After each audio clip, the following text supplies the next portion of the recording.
Okay, so this is lecture 3 of chemical kinetics. आज आपण काय काय बघणार आहोत तर kinetics of zero order reaction. आपण ऑर्डर बघितली होती की जी पण समजा रिॲक्टंट आहे, एक्स रिॲक्टंट आहे, तर त्याच्यावरती जो पण नंबर लिहिलेला असेल ती काय असायची, ऑर्डर ऑफ दॅट रिॲक्टंट. मग जर समजा 2 रिॲक्टंट आहेत तर एन आणि एम असे जर 2 ऑर्डर आहेत तर N plus M is equal to जी पण व्हॅल्यू येते ए, तर ही ए काय आहे, ऑर्डर ऑफ द रिॲक्शन. तर मग ह्याच ऑर्डरवरती आपल्याला बरेचशा गोष्टी शिकायच्या आहेत. याच्याबद्दल आपण लास्ट टाइम शिकलो होतो की जर ऑर्डर गिव्हन असेल तर केचं युनिट कसं काढायचं आणि केचं युनिट गिव्हन असेल तर ऑर्डर कशी फाइंड करायची याच्याबद्दल आपण शिकलो होतो. तर ऑर्डर काय, एक नंबर आहे, मग ते कसं काढणार. समजा तुम्हाला एखादं युनिट दिलं असेल तर त्याची लिटरची जी पण पावर आहे त्याच्यामध्ये काय करायचं, +1 करायचं. तेव्हा तुम्हाला काय मिळते, कितीची ऑर्डर आहे ते मिळून जातं. तेव्हा आपल्याला कळतं की काय ऑर्डर आहे त्या केमिकल रिॲक्शनची. आणि जर तुम्हाला ऑर्डर दिलेली असेल तर त्याच्या बेसिसवरती तुम्ही केचा फॉर्म्युला कसा काढू शकता, तर concentration 1 - n into second inverse. ठीक आहे, सेकंड इन्व्हर्स ऑलवेज, जरी ह्या कॉन्सन्ट्रेशनच्या टर्मची व्हॅल्यू 0 राहिली तरीसुद्धा सेकंड इन्व्हर्स राहणारच आहे. सो अशा पद्धतीने जर आपल्याला ऑर्डर दिली असेल आणि फॉर्म्युला फाइंड करायचा असेल तरीसुद्धा आपण फाइंड करू शकतो. आणि जरी युनिट दिलेलं आहे, केचं युनिट दिलेलं आहे, तरी आपण ऑर्डर फाइंड करू शकतो. ठीक आहे. सो आज आपल्याला काय शिकायचं आहे, kinetics of zero order reaction.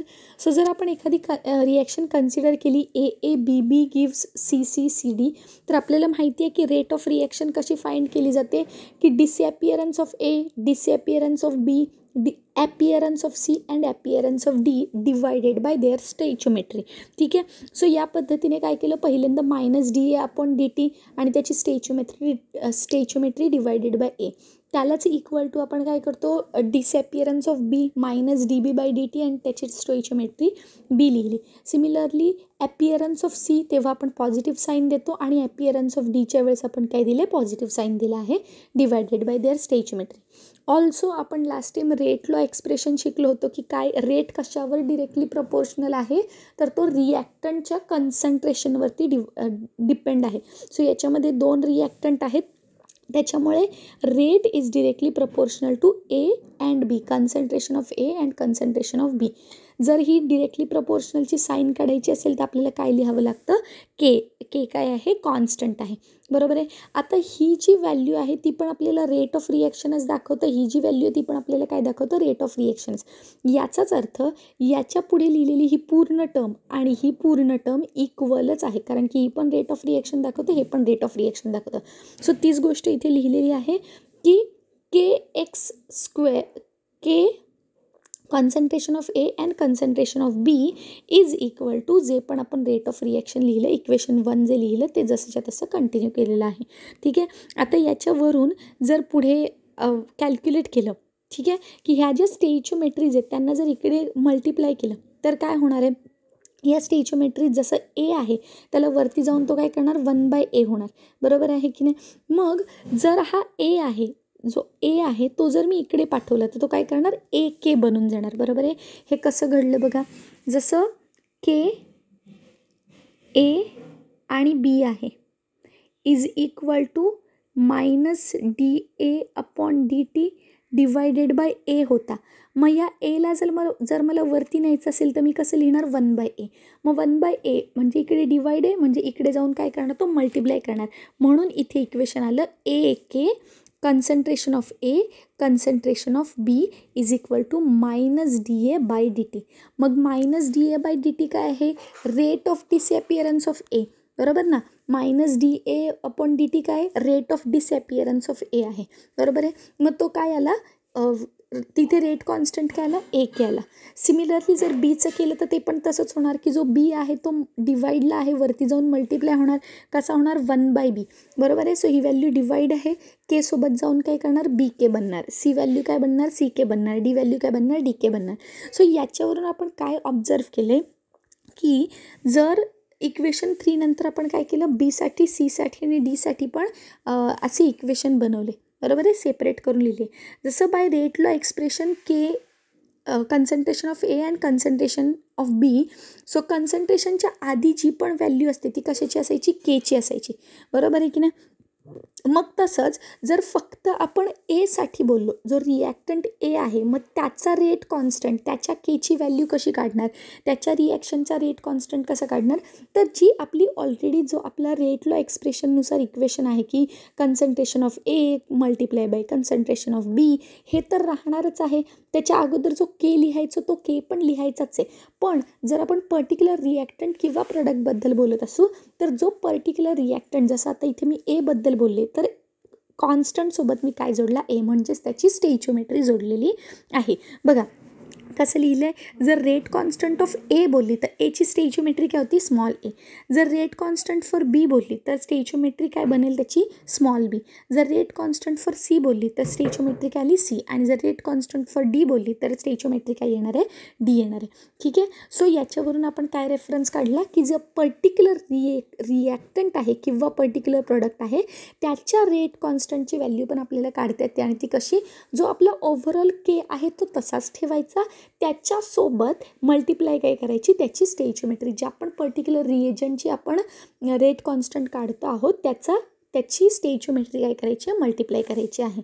ठीक आहे. ठीक आहे. सो आपण याच्यावरून काय शिकलो की रेट कॉन्स्टंट जर कोणत्याही पर्टिक्युलर एखाद्या रिएजंटच्या ॲपिअरन्सचा किंवा त्याच्या डिसॲपिअरन्सचा जर रेट कॉन्स्टंट म्हणजे केची व्हॅल्यू काढायची असेल तर ती कशी काढतो आपण, की त्याची जी पण स्टेचिओमेट्री आहे ती आणि जो ओव्हरऑल रेट कॉन्स्टंट आहे, ओव्हरऑल रेट कॉन्स्टंट म्हणजे काय, के, आणि त्याच्यासोबत त्याची जी पण स्टेचिओमेट्री आहे ती आपण काय केली, मल्टिप्लाय केली.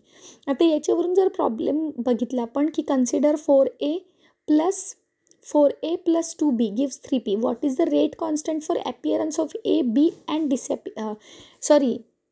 disappearance of a and b and appearance of p. p काय होतोय, बनतोय, बरोबर आहे की नाही. सो आत्ताच आपण शिकलो काय की ह्याचा कॉन्स्टंट काय असणार आहे, के, बरोबर आहे. पण जर मी डिसॲपिअरन्स ऑफ ए बद्दल बोलली तर ते काय असणार आहे, के सोबत त्याची स्टेचिओमेट्री म्हणून 4k, बरोबर आहे. बीसाठी काय असणार आहे, के तर कॉन्स्टंट, ओव्हरऑल कॉन्स्टंट तर राहणारच आहे, आणि बीची जी स्टेचिओमेट्री आहे ती मी काय करणार, डिसॲपिअरन्स ऑफ बीच्या समोर लिहिणार. तसंच पी जो बनतो आहे त्याच्याबाबत पण काय, के तर कॉन्स्टंट आहे, ओव्हरऑल रिएक्शनचा तो मी जसंच्या तसं लिहिला आणि त्याच्या पुढे काय केलं, मल्टिप्लाइड बाय 3 केलं. ठीक आहे. सो अशा पद्धतीने आपण प्रॉब्लेम सॉल्व्ह करू शकतो. नाव सेकंड प्रॉब्लेम दिलेलं आहे, consider reaction 2a + 3b gives 4c. Consider केली आपण एक reaction 2a + 3b gives 4c, जो काय देतो आपल्याला 2d देतो आहे. जर एकेची म्हणजे काय, सॉरी के एची व्हॅल्यू किती आहे, AK, बरोबर आहे ना, म्हणजे 2ची व्हॅल्यू काय आहे, सॉरी कॉन्स्टंटची व्हॅल्यू काय आहे, AK, कॉन्स्टंटची व्हॅल्यू काय आहे, BK, KCची व्हॅल्यू काय, CK, आणि KDची व्हॅल्यू काय, स्मॉल dk. तर values of A, B, C and D काय असणार आहेत, तर K तर काय आहे, ओव्हरऑल रेट कॉन्स्टंट जो की असणारच आहे. मग A + B + C + D ची व्हॅल्यू काय असणार आहे, तर जी स्टेचिओमेट्रीज आहेत त्या, मग स्टेचिओमेट्रीज काय, 2 + 3 + 4 + 2, बरोबर आहे. ह्या स्टेचिओमेट्रीज आहेत and that is equal to 11, बरोबर आहे. त्याच्यामुळे याचा आन्सर काय आलं, 11, बरोबर आहे. Values of A, B, C, D काय असणार आहेत बघा, डिसॲपिअरन्स ऑफ ए काय आपण लिहितो, जो ओव्हरऑल के आहे मल्टिप्लाय बाय स्टेचिओमेट्री. सो के तर व्हॅल्यू फिक्स आहे, त्याची जी इथे गिव्हन आहे ती केच व्हॅल्यू असणार, आणि स्टेचिओमेट्री काय आहे, 2, बरोबर आहे की नाही. सो एची व्हॅल्यू काय बनली, इथे 2 बनली. तसंच बाकी सगळ्यांच्या बाबत बीची व्हॅल्यू काय बनली, 3, सीची व्हॅल्यू काय बनली, 4, आणि डीची व्हॅल्यू काय बनली, 2, बरोबर आहे. त्याच्यामुळे ABCDची व्हॅल्यू काय बनली, 11 टोटल. ठीक आहे. Now next, consider a reaction 3a + 4b gives 5c. The value of KA, KB and KC is. मग काय असणार आहे, जे पण KAची काय आहे, 3k असणार, बरोबर आहे. त्याच्यानंतर 4bची व्हॅल्यू काय असणार, 4k असणार, आणि 5cची व्हॅल्यू काय असणार, 5k असणार, बरोबर. के काय आहे, कॉन्स्टंट आहे. सो राहिलं काय, 3, 4, 5, म्हणून आन्सर काय आलं, option C is the correct answer. ठीक आहे. नाव IITमध्ये क्वेश्चन हा विचारलेला आहे, ज्याचा आन्सर आहे 2NO + 2H2 gives N2 + 2H2O. तर याच्यामध्ये त्यांनी काय दिले, which of the following statement is correct. मग आता हा क्वेश्चन थोडा ट्रिकी होऊ शकतो, बट बघा याच्यामध्ये काय आता बघा, जर पहिला DN2 लिहिलेलं आहे, N2 म्हणजे काय, हा मग याच्या पुढची स्टेइचियोमेट्री काय, काहीच नाही, बरोबर आहे की नाही. म्हणजेच K2 is equal to K1 असणार आहे, बरोबर आहे. K2ची व्हॅल्यू काय आहे, K1, बरोबर आहे. नेक्स्ट वॉटरच्या बाबत काय, 2 वॉटरचे मोलेक्युल आहेत, म्हणजे केची व्हॅल्यू काय असणार आहे, जो आपला rate of appearance of water काय असणार आहे, 2K असणार, बरोबर आहे की नाही. सिमिलरली NOच्या वेळेस काय असणार आहे, K डॅशची व्हॅल्यू काय असणार आहे, NO म्हणजे 2KA1 डॅश, बरोबर आहे की नाही. आणि H2ची व्हॅल्यू काय असणार आहे, K1 ट्रिपल डॅश, ती पण काय असणार आहे, H2 म्हणजे पण काय 2, म्हणजे 2 1 डबल डॅश, बरोबर आहे. आता याच्यामध्ये काय विचारले त्यांनी, which of the following statement, okay. So K1ची व्हॅल्यू काय, जो पहिलं इक्वेशन आहे त्याची व्हॅल्यू काय आहे, की जी स्टेइचियोमेट्री आहे multiply by overall rate constant. मग N2चा स्टेइचियोमेट्री काय, काहीच नाही, म्हणजे आपण त्याला 1 कन्सिडर करू शकतो. आणि ओव्हरऑल रेट कॉन्स्टंट काय, K2.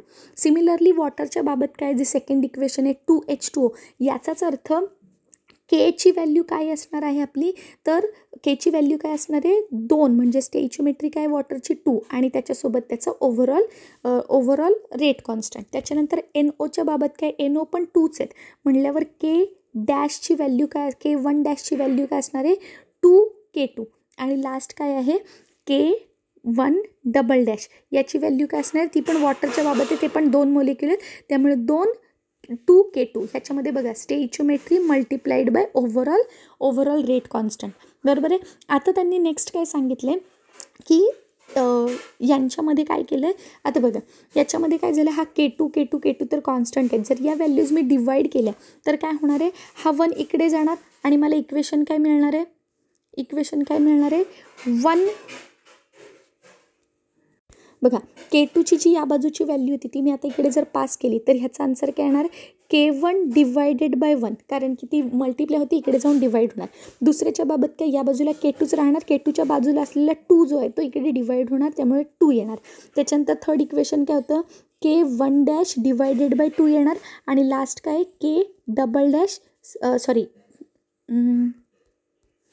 K single dash double dash divided by 2 येणार, बरोबर आहे. आता याच्यापैकी मॅच होणारं कोणतंच इक्वेशन नाही, त्याच्यामुळे काय केलं, या सगळ्या प्रॉब्लेमला काय केलं आहे, 2ने मल्टिप्लाय जर केलं तर आपल्याला आपलं इक्वेशन मिळतं. याचाच अर्थ जर याला मी 2ने मल्टिप्लाय केलं तर मला आन्सर काय मिळणार, 2K1, बरोबर आहे. ह्याला जर 2ने मल्टिप्लाय केलं तर हा 2ने 2 काय करतो, कॅन्सल होतो. याला 2ने मल्टिप्लाय केलं तर हा 2ने 2 कॅन्सल होतो, आणि या 2ला मी मल्टिप्लाय केलं तर ह्या 2ने 2 कॅन्सल होतो.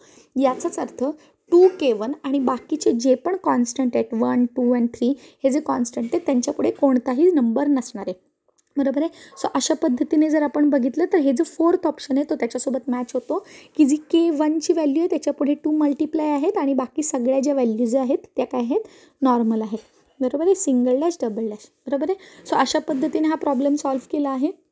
बघा इथे एक्सप्लेनेशन दिलेलं आहे, की K1ची व्हॅल्यू काय होती, आपला K2 ओव्हरऑल रेट कॉन्स्टंट आणि त्याच्या पुढे त्याची स्टेइचियोमेट्री. K1ची व्हॅल्यू काय होती, आपला ओव्हरऑल रेट कॉन्स्टंट त्याच्या पुढे त्याची स्टेइचियोमेट्री. K1 डॅशची व्हॅल्यू काय होती, K2 त्याच्या पुढे त्याची स्टेइचियोमेट्री, आणि K1 डबल डॅश त्याच्या पुढे K2 आणि त्याची स्टेइचियोमेट्री होती, बरोबर आहे. आता जर आपण बघितलं तर ह्या K2ला जर आपण कॉन्स्टंट समजलं, सगळ्या व्हॅल्यू इकडे गेल्या तर या बाजूला फक्त K2 शिल्लक राहणार, त्यामुळे K2 इज इक्वल टू काय होणार आहे, K2 is equal to K1 divided by 1, K1 divided by 2, K1 dash divided by 2 आणि K1 double dash divided by 2, बरोबर आहे. हे इक्वेशन बनणार. आता याच्यामध्ये मात्र मला कोणताच ऑप्शन दिसत नाही आहे, म्हणून मी काय केलं, ह्याला ऑप्शन मॅच करण्यासाठी म्हणून जर याला 2ने मल्टिप्लाय बाय 2 केलं तर मग मात्र मला काय मिळते, ऑप्शन डी मिळतो आहे, ठीक आहे. सो अशा पद्धतीने आपण रेट कॉन्स्टंटचे आणि कायनेटिक्सवरती किंवा स्टेइचियोमेट्रीच्या कॉन्स्टंटवरती सुद्धा काही क्वेश्चन विचारले जाऊ शकतात. ओके. आता हा जो पार्ट आहे तो थोडा रिव्हिजनवाला पार्ट आहे, जे आत्तापर्यंत आपण बघितलं होतं. काय बघितलेलं, जर आपण एखादी केमिकल रिॲक्शन कन्सिडर केली, ए प्लस बी गिव्ह सी प्लस डी, तर त्याचा रेट काय असतो, रेट इज इक्वल टू के. बघा, डिरेक्टली प्रपोर्शनचं साईन काढून टाकले, त्याच्या जागी के लिहिलं आहे. Concentration of reactant, concentration of A into concentration of B, हा काय आपला रेट लॉ एक्सप्रेशन आहे. वेअर एक्स काय आहे, order with respect to A, हे जे वरती लिहिलेलं आहे ते एक्स, आणि वाय काय आहे, order with respect to be. आणि हे एक्स किंवा वाय हे ए आणि बी सारखे नाही आहेत, जे स्टेचोमेट्रीज आहेत त्यांच्या रिस्पेक्ट टू नसणार आहेत. ठीक आहे, ह्या वेगळ्या व्हॅल्यूज असतात. ठीक आहे. त्याच्यानंतर N equals to X plus Y, हे जे एक्स प्लस वाय जर वाय केलं तर आपल्याला ओव्हरऑल रिॲक्शनची ऑर्डर मिळतो. सिमिलरली के काय आहे, रेट कॉन्स्टंट आहे. युनिट ऑफ के कसं काढतो आपण, कॉन्सन्ट्रेशनमधून एक व्हॅल्यू काय करायची, ऑर्डरची व्हॅल्यू 1 - n करायचं, सेकंड इनवर्स सगळीकडेच असणार आहे. आणि ऑर्डर ऑफ रिॲक्शन कशी काढणार, लिटरची जी पण पॉवर आहे त्याला मायनस आपण काय करतो, टाईम, किंवा मी काय सांगितलं होतं, पॉवर ऑफ लिटर +1 केलं तरीसुद्धा आन्सर तेच मिळणार आहे. ठीक आहे. आता आपल्याला आता आपल्याला पर्टिक्युलर केमिकल रिॲक्शन शिकायचे आहेत आणि त्याच्यामध्ये kinetics of different order of reaction शिकायची आहे. तर मग याच्यामध्ये आपल्याला 5 टॉपिक्स सगळ्याच ऑर्डर्सबद्दल, मग ती फर्स्ट ऑर्डर आपण 0 ऑर्डर शिकणार, फर्स्ट ऑर्डर शिकणार, सेकंड ऑर्डर शिकणार, nth ऑर्डर शिकणार. त्या सगळ्या ऑर्डरच्या बाबत हे 5 जे पॉईंट्स आहेत ते आपल्याला काय मिळणार आहेत, कॉन्स्टंट मिळणार आहेत. सगळ्यात पहिलं आपण केचं रिलेशन बघणार, कोणासोबत, रिॲक्टंटसोबत. कोणासोबत बघणार, कन्सन्ट्रेशन ऑफ रिॲक्टंटसोबत बघणार. बरोबर आहे की नाही. त्याच्यानंतर आपण केचं रिलेशन बघणार, कोणासोबत, प्रोडक्टसोबत बघणार. बरोबर आहे की नाही. त्याच्यानंतर याचाच ग्राफ बघणार. काय बघणार आपण, याचा ग्राफ बघणार. आणि त्याच्यानंतर याच्याच बेसिसवरती आपण एक ग्राफ बघणार आणि लास्टला हाफ लाईफ बघणार. बघा, एकदा वाचून काढलं तर, रिलेशन बिटवीन रेट कॉन्स्टंट म्हणजे के विथ कोणासोबत, कन्सन्ट्रेशन ऑफ रिॲक्टंटच्या कन्सन्ट्रेशनसोबत. त्यानंतर हा जो रिॲक्टंटचं कन्सन्ट्रेशन आहे, graph of concentration of reactant, याचा टाईमसोबत ग्राफ बघणार. म्हणजे जसं जसं रिॲक्शन पुढे जात आहे, जसं टाईम पुढे जाईल तसं रिॲक्टंट काय होणार आहे, कमी होत जाणार आहे. पण तो कितीच्या स्पीडने कमी होणार आहे याचे आपण वेगळे ग्राफ बघणार आहोत. बरोबर आहे. दुसरं रिलेशन काय बघणार, रेट कॉन्स्टंटचंच बघणार, पण आता यावेळेस कोणासोबत बघणार, कॉन्सन्ट्रेशन ऑफ प्रॉडक्टवरती बघणार.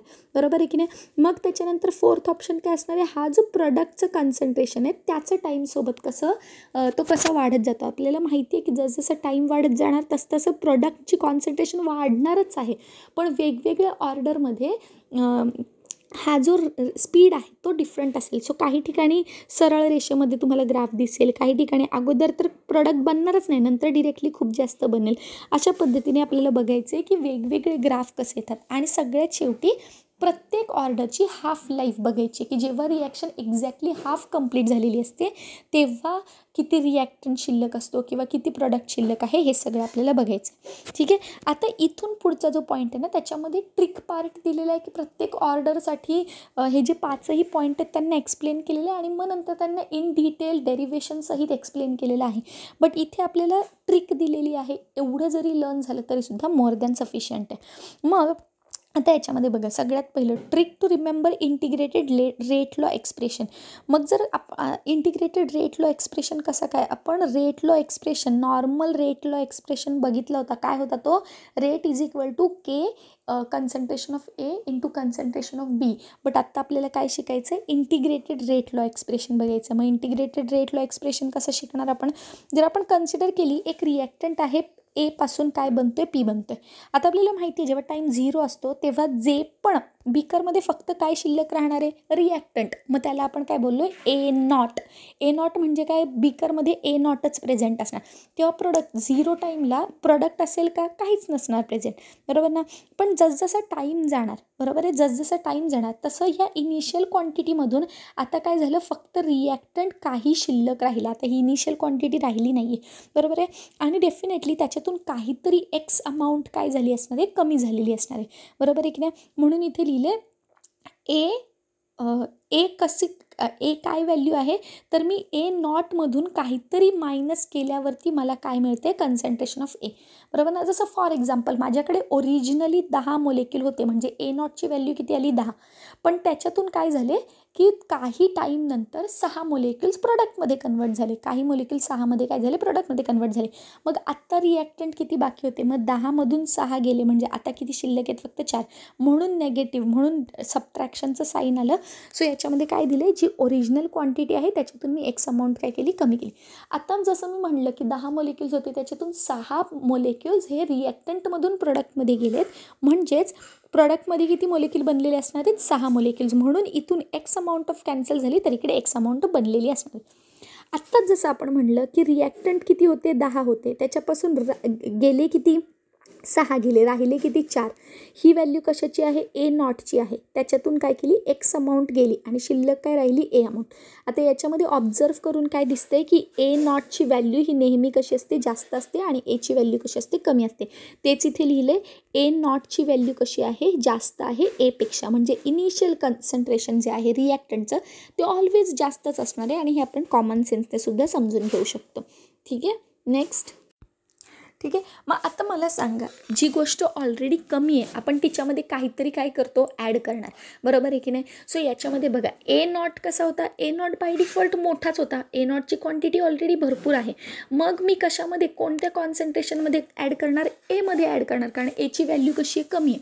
मग काय ॲड करणार, तर के टी. काय ॲड करणार, के टी व्हॅल्यू काय करणार, ॲड करणार. ह्या ट्रिक आहेत इक्वेशन लक्षात ठेवण्यासाठी. हे इक्वेशन कसे आले हे आपण सगळ्यात शेवटी बघणारच आहोत, बट ह्या काय आहेत, ट्रिक आहेत.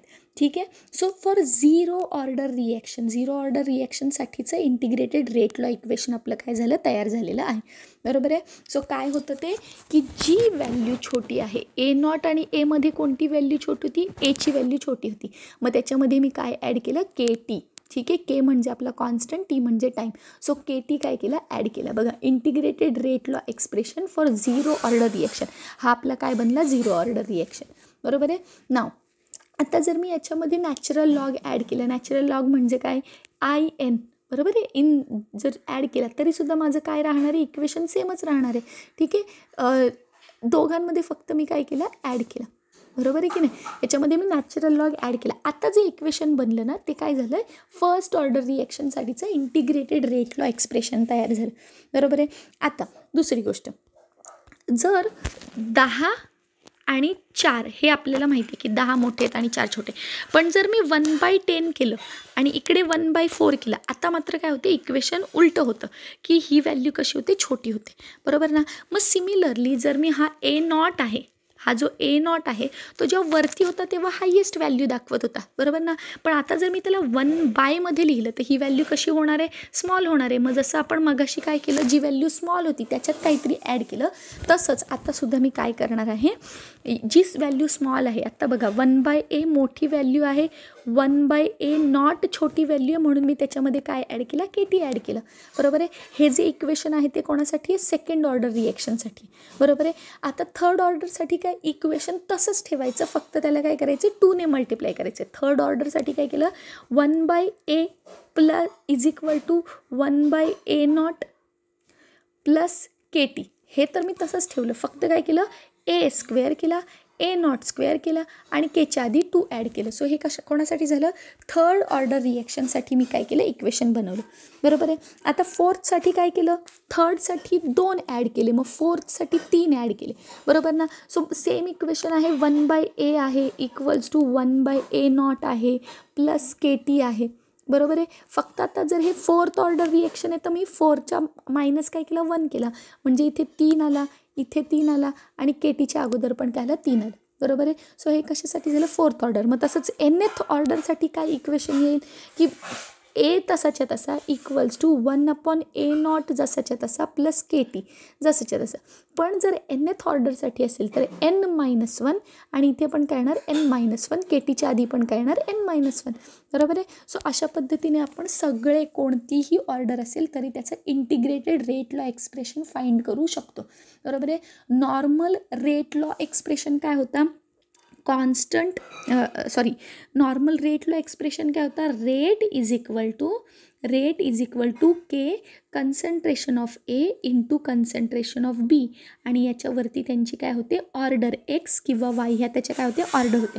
नाव integrated rate law expression for zero order reaction काय आहे, जी व्हॅल्यू छोटी आहे त्याच्यामध्ये काय केलं के टी ॲड केला. बरोबर आहे. हे झालं झिरो ऑर्डरसाठी. फर्स्ट ऑर्डरसाठी काय आहे त्याच्यात मी एल एन ॲड केला. L N A not is equal to L N A plus K T. हे कोणासाठी झालं फर्स्ट ऑर्डरसाठी झालं. सेकंड ऑर्डरसाठी काय झालं मी उलटी केला नंबर की 1/a. आता 1/a मोठा आहे, 1/a नॉट छोटी व्हॅल्यू आहे, मग मी 1/a नॉटमध्ये काय केलं ॲड केला के टी ॲड केला. बरोबर आहे. हे कोणासाठी झालं सेकंड ऑर्डरसाठी. थर्ड ऑर्डरसाठी काय केलं मी इथे 2ने मल्टिप्लाय केलं, 2 स्क्वेअर केले आणि इकडे के टीच्या आधी 2 लिहिलं, 2ने मल्टिप्लाय केलं. तेच जर मी फोर्थ ऑर्डरसाठी बघते तर मी इथे 3 ॲड करते. याचाच अर्थ जेवढी पण ऑर्डरची केमिकल रिॲक्शन आहे त्याच्यापेक्षा 1 मायनस होतो आहे. त्यामुळे फॉर nth ऑर्डर एच्यावरती काय करणार n-1 is equal to 1/a not n-1 plus n-1 K T. बरोबर आहे की नाही. सो अशा पद्धतीने काय बनेल इक्वेशन्स बनत जातील. ठीक आहे. आता हा वाला जो पार्ट आहे ही आपली ट्रिक गोष्ट होती. इथे आपल्याला इक्वेशन सगळे पाठ झालेले आहेत ऑलरेडी. आता याच्यानंतरपासून त्याचे काय आहेत डेरिवेशन, की हे जे इक्वेशन आपण 5 इक्वेशन शोधून काढले ते कसे आले, मग त्याच्या बेसिसवर त्याचे ग्राफ कसे आहेत, या सगळ्याचं आपण आता स्टडी करणार आहोत. सो ऑलरेडी हा पार्ट आपल्याला पाठ आहे, जे इक्वेशन आहेत तेच शेवटी आपल्याला मिळणार आहेत आणि ते आपल्याला कळेल. सो आता कायनेटिक्स ऑफ डिफरंट ऑर्डर, मागाशी आपण हेडिंग काय टाकलं होतं kinetics of different order reaction. बरोबर आहे. ज्याच्यामध्ये आपण झिरो ऑर्डर पण शिकलो, फर्स्ट पण शिकलो, सेकंड पण, थर्ड पण, फोर्थ पण शिकलो. बरोबर आहे. आता आपण स्पेसिफिकली झिरो ऑर्डर रिॲक्शनसाठी 4 पॉईंट शिकणार. कोणते केचं इक्वेशन कन्सन्ट्रेशन ऑफ रिॲक्टंटसोबत, त्यानंतर कन्सन्ट्रेशन ऑफ रिॲक्टंटचा ग्राफ टाईमसोबत, त्यानंतर थर्ड काय शिकणार आपण रेट कॉन्स्टंटचं इक्वेशन रिलेशन कोणासोबत कन्सन्ट्रेशन ऑफ प्रोडक्टसोबत, त्यानंतर काय शिकणार कन्सन्ट्रेशन ऑफ प्रोडक्टचं ग्राफ कोणासोबत टाईमसोबत, आणि 5वं इक्वेशन काय असणार आहे हाफ लाईफ पिरियड. बरोबर आहे. हाफ लाईफ पॉईंट शिकणार. बरोबर आहे. सो अशा पद्धतीने आपण काय करणार 5ही पॉईंट शिकणार आहोत. ठीक आहे. पुढे बघूयात. सो आता हे जे 5 इक्वेशन आपण शिकलो ना ते जास्त नीडेड आहेत. यानंतर जे पण डेरिवेशन आहेत ना ते फक्त अंडरस्टँडिंग पर्पजसाठी दिलेले आहेत. Derivations are not needed. फक्त आपल्याला ते काय माहिती असले पाहिजेत, कारण जर मधून कोणताही इक्वेशन आलं, मधून कोणतंही क्वेश्चन विचारलं गेलं तर आपल्याला आन्सर देता आलं पाहिजे म्हणून. बट ॲक्च्युली अदरवाईज हे फक्त 5 इक्वेशनच इम्पॉर्टंट आहेत. ओके. सो आता हा फर्स्ट पॉईंट आहे ज्याच्यामध्ये आपण 2 गोष्टी शिकणार आहोत. Integrated rate law for zero order reaction, जे की आपल्याला ऑलरेडी आपण पाठ केलेला आहे. सो पहिले तर आपण ते शिकणार integrated rate law for zero order reaction, आणि दुसरं आपण शिकणार केचं relation with concentration of reactant. आता या केसमध्ये रिॲक्टंट कोण आहे ए. बरोबर आहे. Consider reaction A gives P. बरोबर ना. सो याच्यामध्ये आपण 2 गोष्टी शिकणार आहोत. आपल्याला पहिले तर माहितीच आहे integrated rate law for zero order reaction काय आहे, की A not is equal to A plus K T. कसं लक्षात ठेवलं, ए नॉटची व्हॅल्यू जास्त असते, एची व्हॅल्यू कमी असते, म्हणून एमध्ये मी काहीतरी ॲड केलं. सो आपण हे इक्वेशन बघणार आहोत इथे जे बनतं आहे ते कसं आलं, आणि दुसरं आपण शिकणार आहोत की जो पण के आहे तो कसा रिलेटेड आहे आपल्या ए सोबत. ए काय आहे आपलं रिॲक्टंट आहे. बरोबर आहे. सो आता बघा, सगळ्यात पहिलं कन्सिडर केली एक रिॲक्शन ए टू पी. ठीक आहे. आता जेव्हा टाईम 0 असतो तेव्हा ए नॉट पूर्ण असतो. बरोबर आहे की नाही. जेव्हा टीची व्हॅल्यू काय असते 0, म्हणजे टाईम अजून स्टार्टच नाही झालं आहे. स्टार्टिंग ऑफ द रिॲक्शन काय आहे एची कंप्लीट व्हॅल्यू असणार, त्यामुळे ए नॉट असणार, आणि तेव्हा प्रोडक्ट काहीच नसणार. पण जसा टाईम जाणार तसं एची व्हॅल्यू काय बनणार की ए नॉट टोटल व्हॅल्यूमधून काहीतरी कॅन्सल झालं आणि ते काहीतरी काय झाले प्रोडक्टमध्ये कन्वर्ट झालेलं आहे. बरोबर आहे. हे आपल्याला माहिती. आता रेट ऑफ रिॲक्शन आपण कसा लिहितो, rate of reaction rate of disappearance of A my upon D T is equal to rate of appearance of P upon D T is equal to K A. आणि याच्यावरती काय लिहायचं पण order. आता हेडिंगच काय integrated rate law expression for zero order reaction, त्यामुळे वरती मी काय केला 0 लिहिला. आता आपल्याला काय बघायचं आहे relation of K and reactant. Right. मग आपण इथला जो प्रोडक्टचा फॉर्म्युला आहे त्याला सध्या इग्नोर करूयात. बरोबर आहे.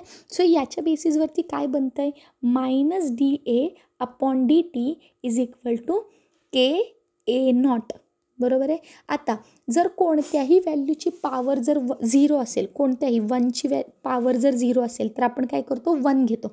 10 असेल, 10ची पॉवर जरी 0 असेल तरी आपण काय करतो 1 घेतो. याचाच अर्थ हा जो के नॉट आहे याची व्हॅल्यू किती होणार आहे 0. याची व्हॅल्यू काय होणार आहे 1 आणि या 1मुळे इथे फक्त काय शिल्लक राहणार आहे के. त्यामुळे फायनल आन्सर काय बनणार -dA/dt is equal to K, बरोबर आहे.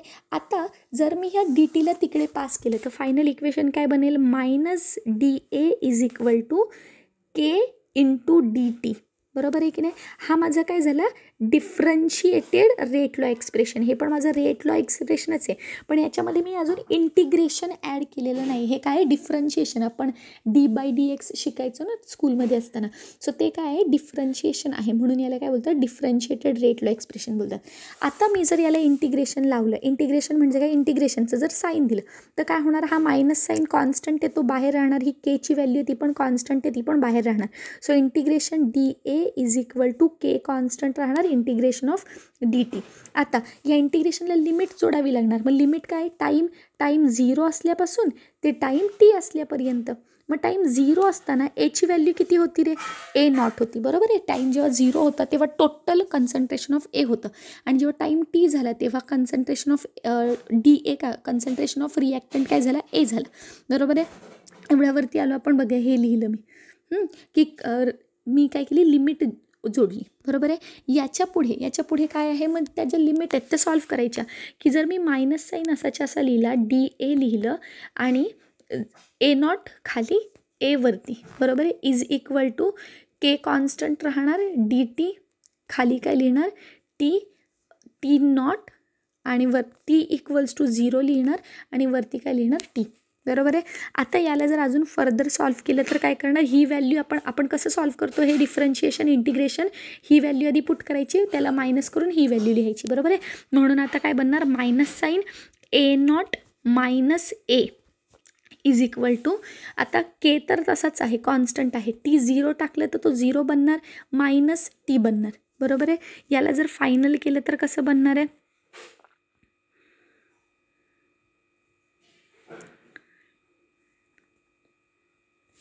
याला जर फायनल सॉल्व्ह केलं तर जर याच्यामध्ये व्हॅल्यूज पुट केल्या तर काय होणार आहे A not minus A equals to, हा के तर कॉन्स्टंट राहणार, टीची व्हॅल्यू 0 असते आधी आणि नंतर मग के टी, ठीक आहे.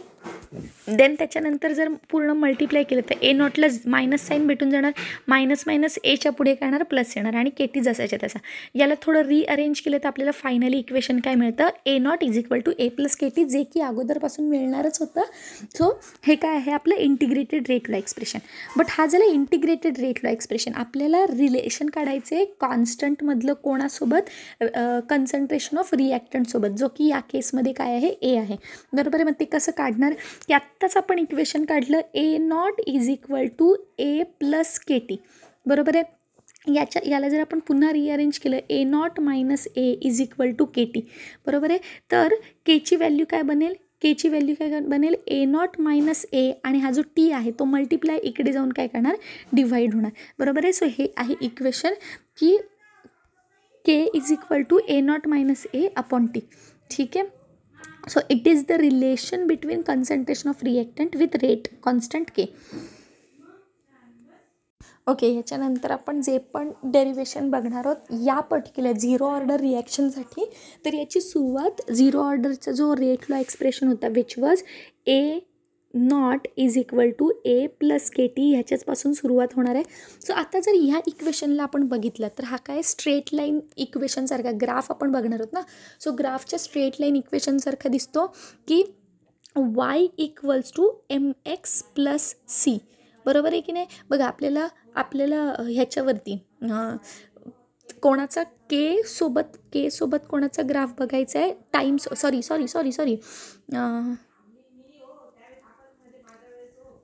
आपल्याला रिॲक्टंटचा कन्सन्ट्रेशन ऑफ रिॲक्टंट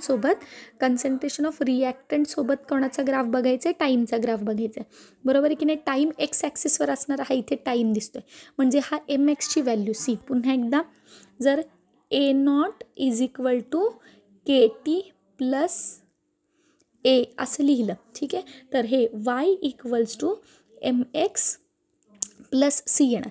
बघा टीच्या बरोबर खाली एक्सचे कोऑर्डिनेट दिलेत जे की आपल्याला टाईम आहे, आपल्याला माहिती आहे. वायवरती काय इनिशियल कन्सन्ट्रेशन, सो आला कन्सन्ट्रेशनवर, बरोबर आहे की नाही. त्याच्यामुळे सॉरी ओके. सो आपलं इंटिग्रेटेड रेट लॉ एक्सप्रेशन काय होता, A not is equal to A plus K T, बरोबर आहे. याला जर आपण थोडंसं रिअरेंज केलं एम एक्स प्लस सीच्या फॉर्ममध्ये, तर आपल्याला काय मिळते, जर ए आपण एका बाजूला ठेवला आणि के टी जर तिकडे पाठवलं तर तो कसा बनेल, K T minus A not, बरोबर आहे. याला जर आपण Y is equal to M X plus C सोबत जर आपण काय केलं, टॅली केला, तर बघा के टी सोबतची साईन प्लस आहे आणि ए नॉट इकडे येणार, त्यामुळे त्याची साईन काय होणार आहे, चेंज होणार आहे, विच इज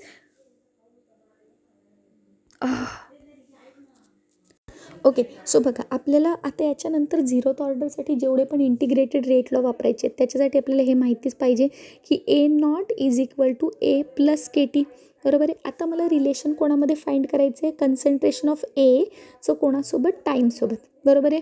मग जर मी जो माझा स्ट्रेट लाईन इक्वेशन आहे ते वापरलं, Y equals to M X plus C, तर बघा हे जे वरचं इक्वेशन आहे त्याच्यासोबत मॅच होते. टाईम हा एक्स कोऑर्डिनेटवर आहे, इथे माझ्याकडे टाईम आहे. माझा ए कुठे आहे, वायवरती, म्हणजे हा ए मला कुठे पाहिजे आहे, वायवरती पाहिजे. एम एक्सच्या खाली काय पाहिजे आहे, के टी पाहिजे आणि इकडे ए नॉटवरती काय पाहिजे, ए पाहिजे. मग हे कसं येणार, हा ए जर मी के टीला इकडे पाठवलं, ए तर मी जसाच्या तसा ठेवला, के टीला जर मी इकडे पाठवलं तर त्याची साईन चेंज होणार, म्हणजे तो मायनस के टी बनणार, बरोबर आहे. ए नॉटची पण जागा मी चेंज केली नाही, त्यामुळे तो ए नॉट काय आहे, जसाच्या तसा राहणार. त्यामुळे हे माझं फायनल इक्वेशन बनलेलं आहे. आता या फायनल इक्वेशनमध्ये काय काय इन्फॉर्मेशन मला मिळते आहे की वाय ॲक्सिसवरती मला काय मिळणार आहे, कन्सन्ट्रेशन ऑफ रिॲक्टंट, बरोबर आहे. एक्स ॲक्सिसवरती काय मिळणार आहे, टाईम समजणार आहे. माझा इंटरसेप्ट कुठे असणार आहे, इंटरसेप्ट म्हणजे जिथे वाय ॲक्सिसला ब्रेक होईल ते कोणता पॉईंट असेल, ए नॉट. ए नॉट म्हणजे काय, मॅक्सिमम व्हॅल्यू ऑफ रिॲक्टंट, जी इनिशियल कन्सन्ट्रेशन होतं. आणि एम काय आहे, स्लोप काय आहे, मायनस ऑफ के म्हणजे काय, स्लोप नेगेटिव्ह असणार आहे. मग याच्या बेसिसवरती जर आपण ग्राफ बघितला तर तो असा असेल. याच्यावरती जर मी ग्राफ बघितलं तर मला काय काय इन्फॉर्मेशन मिळते बघा. एक्स ॲक्सिसवरती माझा टाईम आहे, वाय ॲक्सिसवरती कन्सन्ट्रेशन ऑफ ए आहे. माझा जो स्लोप आहे तो नेगेटिव्ह आहे, मायनस के, आणि इंटरसेप्ट कुठे, मॅक्सिमम व्हॅल्यू ऑफ के ए, बरोबर आहे. सो जर असा ग्राफ दिसला ज्याच्यामध्ये कन्सन्ट्रेशन ऑफ ए आणि विथ रिस्पेक्ट टू टाईम दिलेला असेल तर तो कोणाचा आहे, झिरोथ ऑर्डरचा. कशासाठीचा ग्राफ आहे, झिरोथ ऑर्डरचा ग्राफ आहे. आणि कोणासाठीचा आहे, रिलेशन बिटवीन रिॲक्टंट विथ टाईमसोबतचा तो ग्राफ असणार आहे, ठीक आहे. So the equation follows Y plus M X plus C, म्हणजे ग्राफ कसा असणार आहे, स्ट्रेट ग्राफ असणार आहे. याच्यामध्ये एमची व्हॅल्यू किती असणार आहे, मायनस के. स्लोप कसा असणार आहे, निगेटिव्ह असणार आहे. ए नॉट व्हॅल्यू कुठे कट करतोय ॲक्सिस ॲट ए नॉट, बरोबर आहे. सी व्हॅल्यू, सी म्हणजे इंटरसेप्ट, सो कुठे कट करतोय, ए नॉटवरती. ए झिरो काय आहे, इनिशियल म्हणजे मॅक्सिमम कन्सन्ट्रेशन ऑफ रिॲक्टंट आहे. ग्राफ कसा मिळणार आहे, नेगेटिव्ह इंटरसेप्ट ए नॉट असणार आहे, एक्स कोऑर्डिनेटवर टाईम आणि वाय कोऑर्डिनेटवर कन्सन्ट्रेशन ऑफ रिॲक्टंट असणार आहे, ठीक आहे. हे झालं. नाव आता आपण टोटल चार हे बघितलेले, बरोबर आहे. सगळ्यात पहिले आपण काय बघितलेलं, रिॲक्टंटचा कॉन्स्टंटसोबतचं रिलेशन बघितलं होतं, जे की आपलं काय आलेलं, K equals to A not minus A upon T, बरोबर आहे. तसंच आता आपल्याला relation of rate constant with concentration of product बघायचं की केचं प्रोडक्टसोबत काय इक्वेशन मिळतं आहे, ठीक आहे. सो आता जसं मगाशी म्हणले की कोणतंही डेरिवेशन असो जर ते झिरोथ ऑर्डरसाठी आहे तर त्याची सुरुवात A not is equal to A plus K टीनेच होणार आहे. या केसमध्ये पण तेच घडलं आहे, A naught equals to A plus K टीच आहे. आता याच्यामध्ये काय केलं आहे, याच्यामध्ये ओके, आता याच्यामध्ये बघा मला काय माहिती आहे, A not is equal to A plus K T, पण ए म्हणजे काय, initial concentration of reactant, A म्हणजे काय, कन्सन्ट्रेशन ऑफ रिॲक्टंट. सो या दोन्ही पण या पूर्ण इक्वेशनमध्ये प्रोडक्टबद्दल तर काहीच बोललेले नाहीत, पण मला आत्ता काय करायचं आहे, प्रोडक्टबद्दलचं रिलेशन काढायचं आहे. मग मला ह्या इक्वेशनला प्रोडक्टमध्ये कन्वर्ट करावं लागेल. मग आपल्याला आठवते की एला आपण कसं लिहित होतो, ए नॉट मायनस एक्स, की इनिशियलमधून जी व्हॅल्यू बनत होती ती काय होती आपली एक्स व्हॅल्यू होती, बरोबर. आणि एक्स म्हणजेच काय होता प्रोडक्ट होता. मग जर मी ते लिहिलं की A not is equal to A not minus X plus K T, तर काय होईल बघा, हा ए नॉट जो आहे तो इकडे इकडे गेला तर तो मायनस साईन घेऊन जाणार. A not minus A not is equal to minus X plus K T, बरोबर आहे. मग हा ए नॉट गेला, बरोबर आहे. मग हा एक्स व्हॅल्यू मायनस आहे तिकडे जाऊन पॉझिटिव्ह होणार. So X is equal to K T, म्हणजे याच्यावरून काय कळते की concentration of product is directly proportional to K, बरोबर आहे. सो हेच इक्वेशन मला मिळते बघा, एक्सची व्हॅल्यू काय मिळते पॉझिटिव्ह के टी. काय केलं मी, A not is equal to A not minus X plus K T, की आपण कन्वर्ट केलं त्या एला ए नॉटच्या फॉर्ममध्ये किंवा एक्सच्या फॉर्ममध्ये. मग त्याच्यानंतर ए नॉट व्हॅल्यूज काय झाले एकमेकांसोबत कॅन्सल झाले आणि एक्सची व्हॅल्यू काय आली के टी आली, बरोबर आहे. नाव याच रिॲक्शनमध्ये एक क्वेश्चन विचारला जातो की जर 4 व्हॅल्यूज दिलेल्या आहेत, जसं की क्वेश्चन काय विचारला जातो की कन्सन्ट्रेशन ऑफ एक्स दिलेला आहे ॲट टाईम T1, म्हणजे प्रोडक्टचं कन्सन्ट्रेशन दिले की 10 मिनिटांनंतर 10 ml रिॲक्टंट बनतो आहे, प्रोडक्ट बनतो आहे, तर 20 मिनिटानंतर किती ml प्रोडक्ट बनेल, असा जर क्वेश्चन विचारला असेल, यातले 3 व्हॅल्यूज जर दिले असतील तर आपल्याला हे इक्वेशन सॉल्व्ह करता येतं. याचं इक्वेशन काय, x1/T1 is equal to x2/T2. या फॉर्म्युल्याच्या बेसिसवरती आपण जर 3 व्हॅल्यूज दिले असतील तर 4th व्हॅल्यू आपण काय करू शकतो, फाइंड करू शकतो. नेक्स्ट क्वेश्चनमध्ये बघणार आपण आता. सो आता आपण एक जे इक्वेशन डेव्हलप केलं होतं की X is equal to K T, बरोबर आहे की नाही. हे कसं काढलं होतं आपण की समजा A not is equal to A plus K T आहे, तर एची व्हॅल्यू मी काय केली, A not is equal to A not minus X plus K T. मग हा ए नॉट कॅन्सल होतो आणि मग एक्सची व्हॅल्यू काय मिळते मला, के टी मिळते. आता याला जर मी स्ट्रेट लाईन इक्वेशनमध्ये बघायचं ट्राय केलं तर स्ट्रेट लाईन इक्वेशन काय सांगतो, Y is equal to M X plus C, आणि माझ्याकडे काय आहे X is equal to K T, बरोबर आहे. माझ्या वायवरती कन्सन्ट्रेशन ऑफ प्रोडक्ट मिळते, हे एक्स म्हणजे काय कन्सन्ट्रेशन ऑफ प्रोडक्टच आहे. एक्सची व्हॅल्यू मला टी मिळते, सीची व्हॅल्यू काहीच नाही, म्हणजे मी इथे प्लस 0 लिहू शकते, आणि स्लोप काय आहे माझा पॉझिटिव्ह के आहे. पॉझिटिव्ह म्हणजे आता ग्राफ अप्पर साईडला जाणार, बरोबर आहे. आणि इंटरसेप्ट काय आहे 0 म्हणजे काय आहे ओरिजिनपासून, जो पण इंटरसेप्ट व्हॅल्यू असेल ती कशी असेल 0पासून असेल, त्यामुळे याचा ग्राफ कसा असणार आहे, ओरिजिनपासून निघेल अप्पर साईडला जाईल, बरोबर आहे की नाही. इथे काय असणार आहे टाईम, इकडे काय आहे concentration of x that is concentration of product, त्याच्यानंतर ओरिजिनपासून म्हणजे सीपासून काय आहे इंटरसेप्ट आहे, आणि माझा स्लोप कसा आहे पॉझिटिव्ह आहे, त्यामुळे ग्राफ कोणत्या साईडला जातो, वरच्या साईडला अबव साईडला जात आहे, ठीक आहे.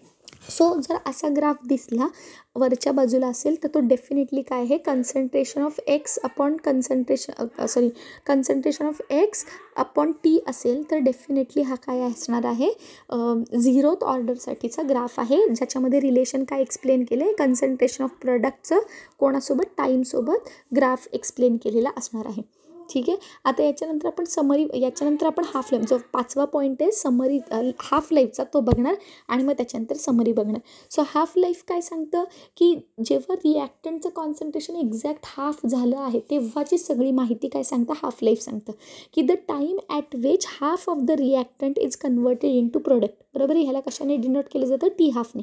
मग आपल्याला तर माहिती आहे की इंटिग्रेटेड काय सांगितलं होतं, प्रत्येक डेरिवेशनचं स्टार्टिंग पॉईंट काय असणार आहे इंटिग्रेटेड रेट लॉ इक्वेशन. मग इंटिग्रेटेड रेट लॉ इक्वेशन काय, A not is equal to A plus K T, बरोबर आहे. हे लिहिलं. आता याच्यामध्ये पुढे काय आहे, ओके.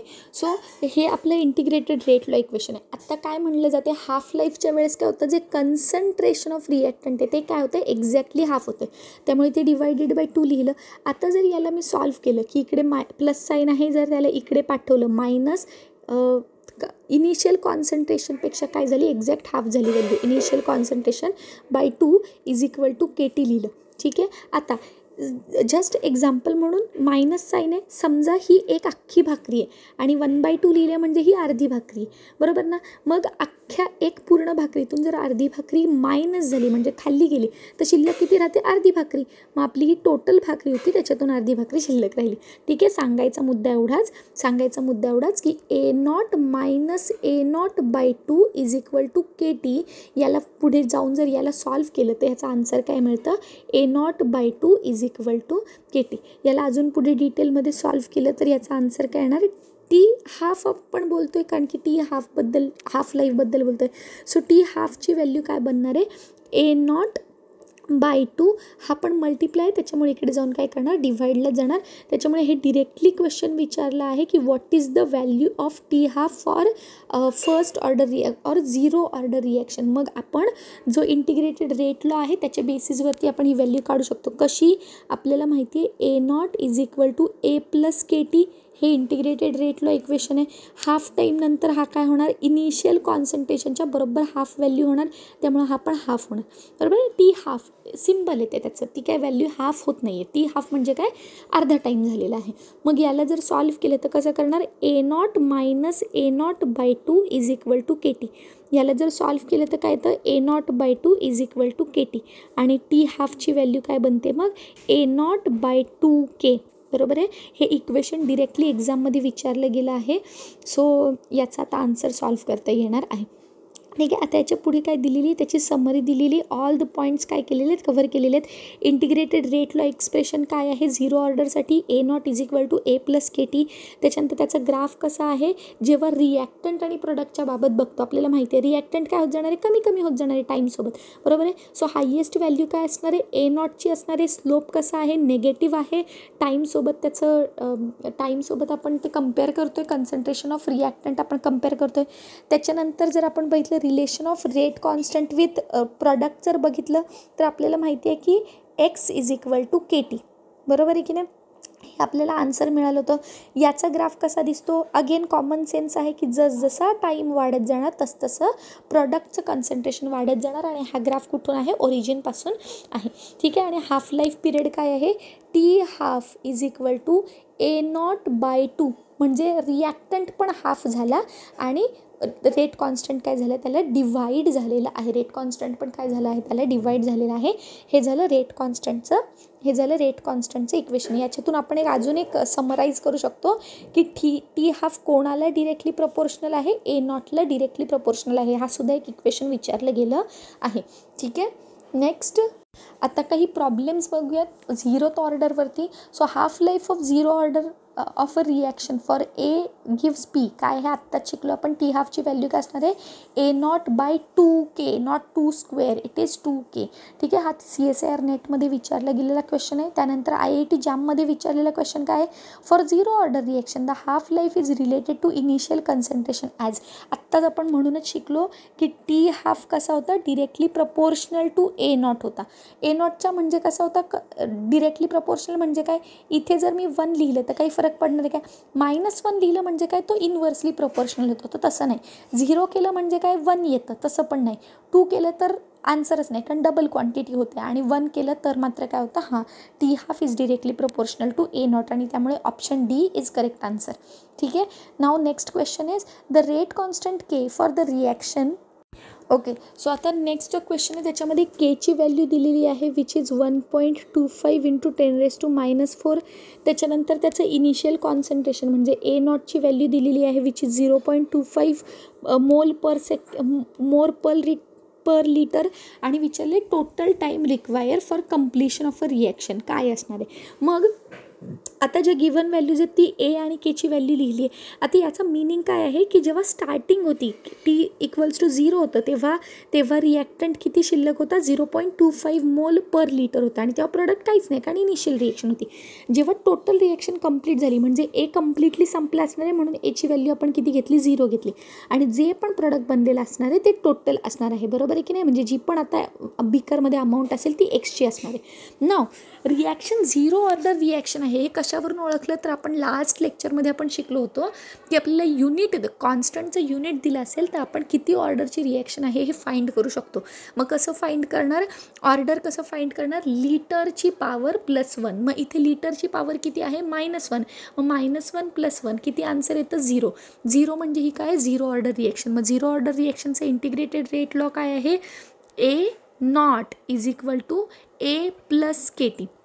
बरोबर आहे. A0 काय आपलं इनिशियल कन्सन्ट्रेशन जे की मी काय केलं पुट केलं. A0ची व्हॅल्यू किती आहे 0.25 = A म्हणजे काय की आत्ता किती कन्सन्ट्रेशन रिॲक्टंटचं बाकी आहे तर ते काय असणार आहे 0 असणार आहे कारण की रिॲक्शन पूर्ण झालेली आहे. Kची व्हॅल्यू काय आहे जी गिवन आहे 1.25 × 10⁻⁴ आणि इंटू टाईम.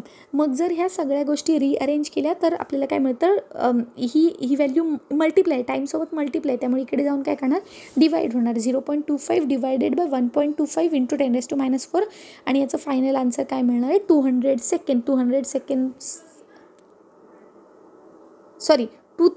सेकंड्स. याचा आन्सर काय मिळणार आहे 2000 सेकंड्स. सो ऑप्शन बी. एका 0ने सुद्धा मार्क जाऊ शकतो कारण की याच्यामध्ये काय 2000 second is the correct answer 200 नाही. ठीक आहे. So 2000 second is the correct answer. आता नेक्स्ट लेक्चरमध्ये आपण तसंच जसं आज आपण 0th ऑर्डरसाठी शिकलो तसं नेक्स्ट लेक्चरमध्ये आपण फर्स्ट ऑर्डरसाठी रिॲक्टंटचं प्रोडक्टचे रिलेशन बघणार टाईमसोबतचे, त्याच्यानंतर ग्राफ बघणार जो के कॉन्स्टंट आहे त्याच्यासोबतचे रिलेशन बघणार आणि त्याच्यावरचे काही प्रॉब्लेम सॉल्व्ह करणार. थँक्यू.